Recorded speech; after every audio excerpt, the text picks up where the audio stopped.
Hello friends, welcome back to our channel. তো আমাদের চ্যানেলে তোমাদেরকে সকলকে স্বাগত।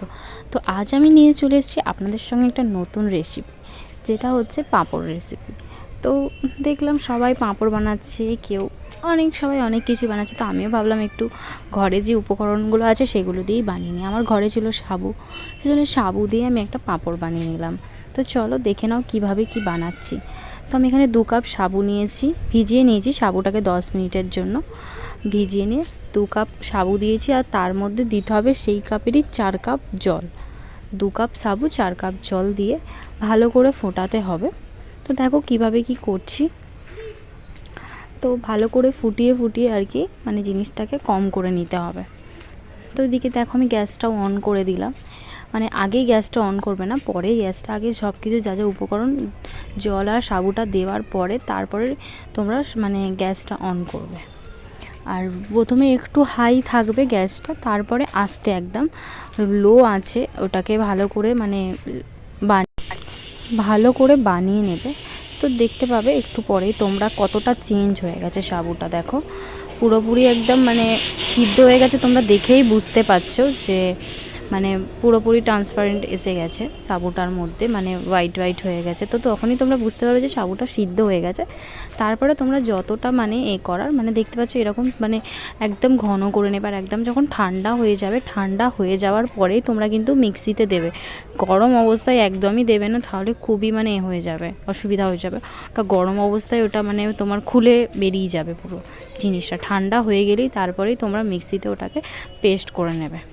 তো দেখো পেস্ট করে নেওয়ার পর এরপরে এরকম হয়েছিল। তো তারপরেও আমি একটু মানে কড়াই একটু নেড়ে নিয়েছিলাম, একটু ফুটিয়ে একটু কম করে নিয়েছিলাম। একদম পাতলা হলে না জিনিসটা মানে গড়িয়ে যাবে, ভালো হবে না। তো যাই হোক আমি যেরকম পেরেছিলাম করেছিলাম। একটু গোলমরিচের গুঁড়ো আর একটু নুন দিয়ে দিয়েছিলাম, তোমরা পরিমাণ মতন দেবে। আর তারপরে এইদিকে তোমার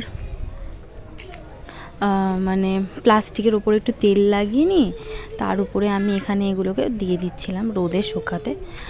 বলছে নাকি মানে বলতে মানে আমি কখনো ট্রাই করিনি, আমি ভিডিওতে দেখেছিলাম যে আকাশ মানে পাখার হাওয়াতেও নাকি শুকিয়ে যায়। যাই হোক 12 ঘন্টার মতো রাখলে। তো এগুলো দেখো আমি থালাতেও কিছুটা দিয়েছিলাম, তো সেটা আমার রোদেতে ভালোই শুকিয়ে গেছে। তো জিনিসটা আরেকটু মোটা হলে ভালো হতো। তো যাই হোক একটু পাতলা হয়ে গিয়েছিল। তো এইভাবেই রেসিপিটা করে নেবে তোমরা, যতটা ঘন বানাবে ততটাই ভালো জিনিসটা। তো দেখো কিন্তু জিনিসটা খেতে ভালো হয়েছিল, আর মানে বেশ সুন্দর হয়েছিল। তো তেলটা যত ভালো গরম হলে তারপরেই কিন্তু দেবে, না হলে কিন্তু হবে না। তো তেলটা গরম হয়ে যেতে তারপরে আমি এখানে দিয়ে দিয়েছিলাম, আর খুবই সুন্দরই হয়েছিল খেতে। নুনটা একটু বেশি হয়ে গেছিলো, তোমরা নুনটা পরিমাণ মতন ঠিকঠাক দিকে দেবে। আর দেখো এটা মোটামুটি ভাজা হয়েও গেছে। তো তোমরা অবশ্যই কিন্তু কমেন্টে জানাবে যে কেমন হয়েছে। তো চলো মিষ্টুর রিভিউটা তোমরা শুনে নাও কেমন হয়েছে।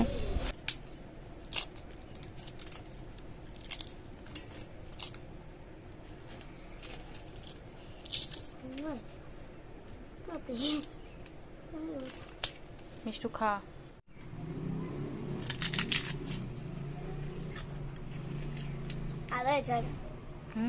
পাঁপড়ের মতন পুরো হয়েছে। হ্যাঁ পুরো বাবার মতো।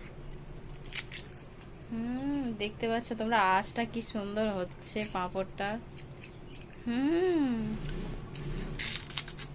মিষ্টুর তো খুব ভালো লাগে, তাই তো মিষ্টু?